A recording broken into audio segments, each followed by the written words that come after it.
திருச்சிற்றம்பலம். திருநாவுக்கரசு சாமியருடைய தேவாரம் 4ஆம் திருமுறை தசபுராணம் என்னும் சொல்லக்கூடிய பதிகம். அந்த பதிகத்திலிருந்து 4ஆம் பாடல், பாடல் 4, பதிகம் 14.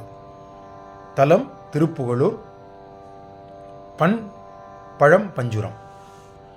நீடுயிர் மின்னும் விண்ணும் நெடுவேலை குன்றோடு உலகேடும் எங்கும் நலிய.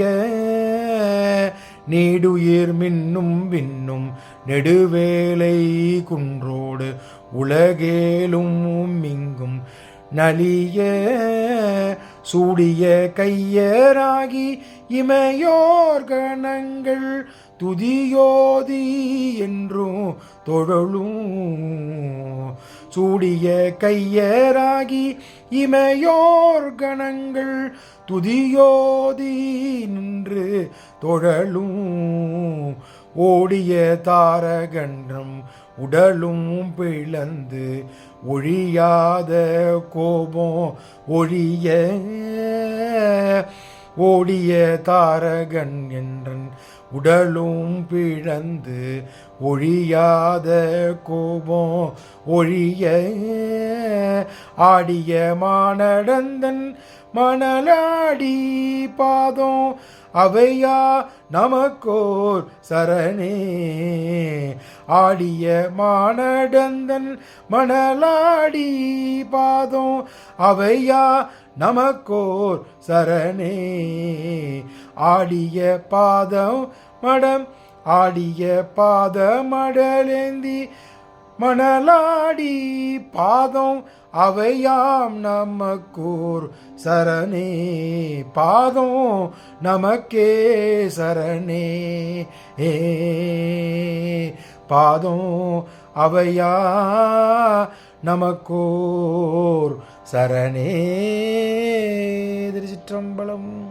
திருச்சிற்றம்பலம். இந்த 4ஆம் பாடல் விளக்கத்தை பார்த்து விடலாம். இந்த 4ஆம் பாடலில் ஒரு திருவிளையாடற் புராணத்தில் இருக்கும் ஒரு செய்தியை நமக்கு மேற்கோள் காட்டுகின்றார். அதாவது நெடித்து உயர்ந்த ஆகாயம் நிலவும் கடல் மலைகளும் மற்றும் உள்ள 7 உலகங்களையும் அனைத்தும் வருந்துமாறு தாரகன் அப்படிங்கிற ஒரு அசுரன் துன்புற்றினான். தேவர்களையும் சரி எல்லாரையும் துன்புறுத்தி மிகவும் தொல்லை கொடுத்து கொண்டிருந்தான். அப்போது தேவர்களாகிய எல்லோரும் சேர்ந்து சிவபெருமானை வணங்கி அந்த அசுரனை தாரகருனை அடக்க வேண்டும் என்று விண்ணப்பம் வைக்கின்றார்கள். அப்படி விண்ணப்பம் செய்தபோது சிவபெருமான் தன் பார்வதி தேவி அம்சமாகிய காளிக்கு வேண்டிய வல்லமையை கொடுத்து இந்த தாரகாரனை அழிப்பதற்கு ஆணையிடுகின்றார். அதை பொருட்டு காளி தேவி ஆகிய அம்பாள் அந்த தாரகாரனை வதம் செய்கின்றாள். வதம் செய்த போதும் கோபம் தணியவில்லை. அம்பாளுக்கு கோபம் தணியவில்லை. அந்த கோபத்தை தணிப்பதற்காக அவருக்கு இணையாக காளிதேவிக்கு இணையாக சுவாமியும் நடனம் ஆடுகின்றார். அந்த நடனத்தை இருவரும் நடனம் அடைந்து கோபத்தை தணிந்து கொள்கின்றார்கள்.